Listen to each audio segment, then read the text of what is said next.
and welcome to Smorgasbord Life.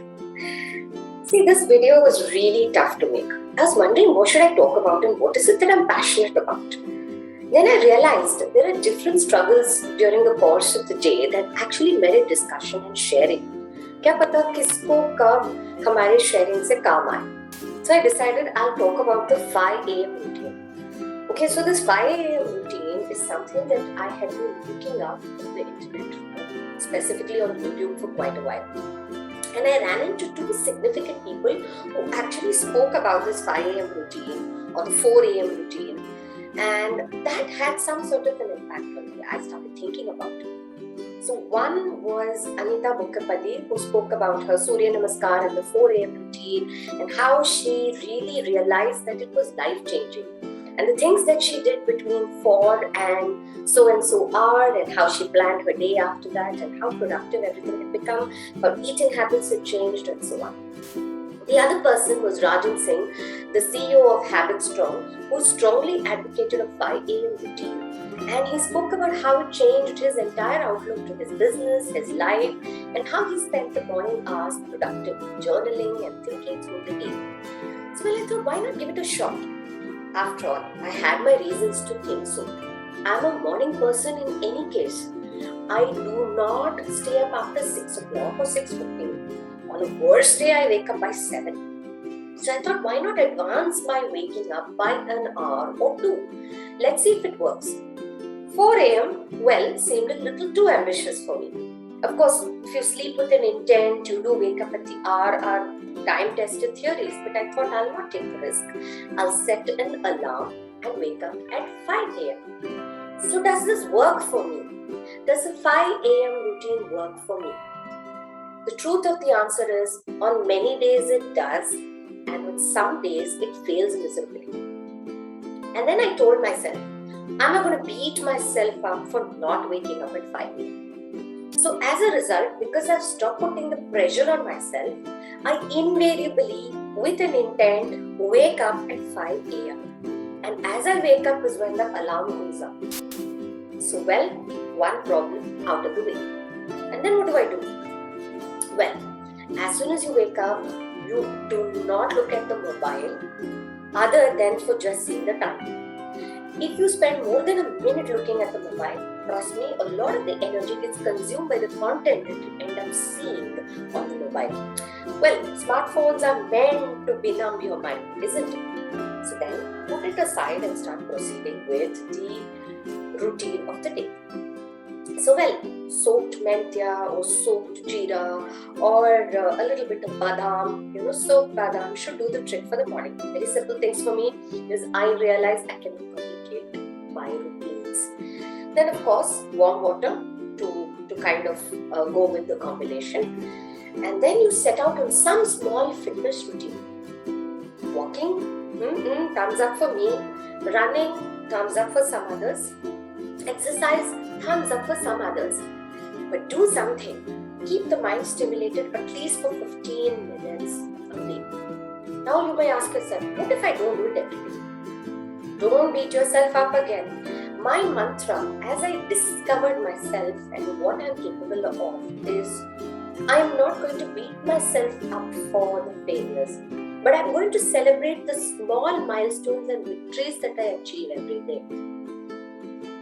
Celebrate the small things you have done. It's a way of keeping yourself motivated for the day and for the days to come. So if you're woken up early, celebrate it.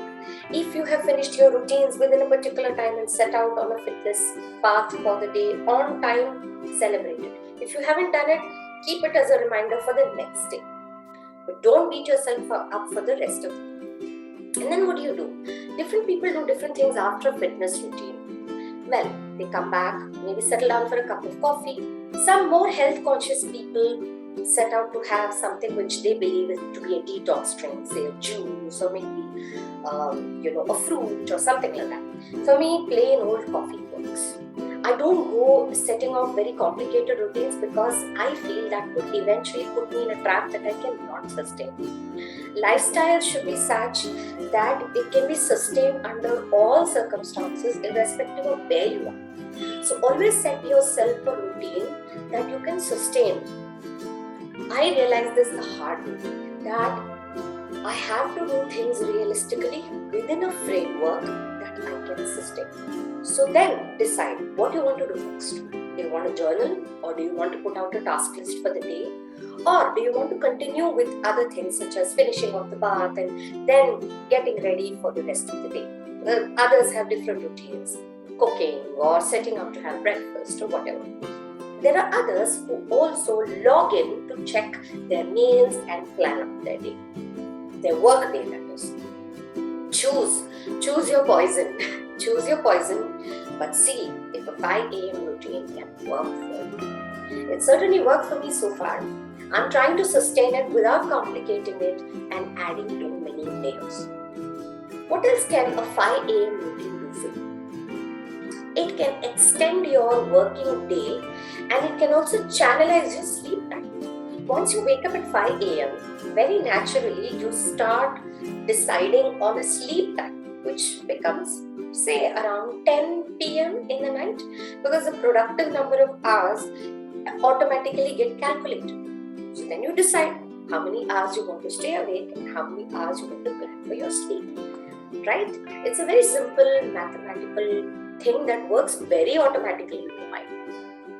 So now there may be queries coming from a wide section of people who say, well, you see, this 5 a.m. routine may not work for me. I'm more of a very late night person. As a result, I cannot be a morning person. The only thing I can tell such people is, if you feel you are effectively fit and productive as a result of your current lifestyle, then so be it. Do not change anything.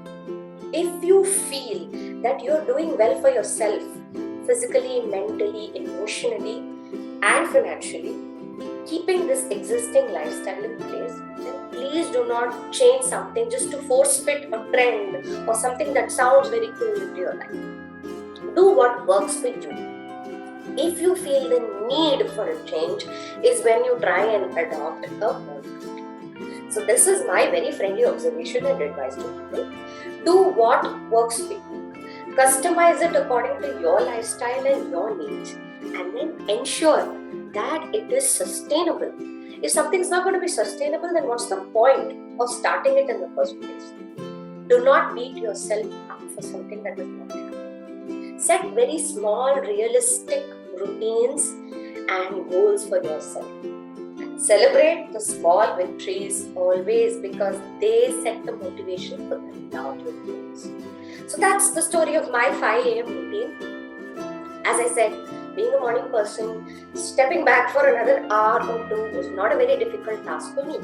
But let me tell you, we may think it's not very difficult, but by stepping back for another hour or two, sometimes, that can itself be challenging for someone who's set for years to waking up at a certain hour. It's not as easy as we make it out to be, but it's not impossible or tough. At the same time, having said that, it's not going to be tough for someone who comes from a diametrically different routine, such as a late night routine, to a late morning routine. Nothing is impossible and nothing is unachievable. It's all about what gives you and what gives you that kick, what makes you tick.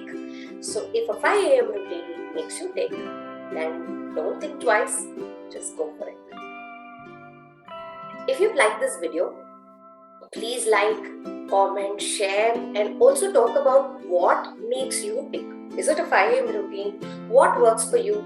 I'm very sure people watching this video and commenting on it will also have lots of things to share, and sharing actually increases and enhances learning. So please subscribe to the channel. YouTube generally recognizes algorithms of massively subscribed channels. So please like, subscribe, and feel free to reach out to us anytime at smorgasbord1804@gmail.com if you have anything to share.